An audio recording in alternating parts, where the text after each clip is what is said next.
Photophobia, or fear of light, is a condition of the eyes associated with increased sensitivity of the eyes to light. Unfortunately, the more we use dark glasses, the worse the adaptation mechanism of our eyes works, the weaker our eyes become. The more our body and brains lack beneficial sunlight. Another reason for the love of the dark glasses is the fear of wrinkles. The more we are afraid of sunlight and consider it's harmful to the eyes, the more we squint and frown when we suddenly find ourselves in the light. It is clear that overwork and overstrained eyes from prolonged work and incorrect visual use of the eyes is painful to perceive such external stimuli.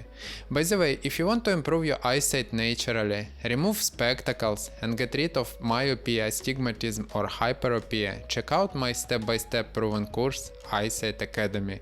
The link will be in the description below.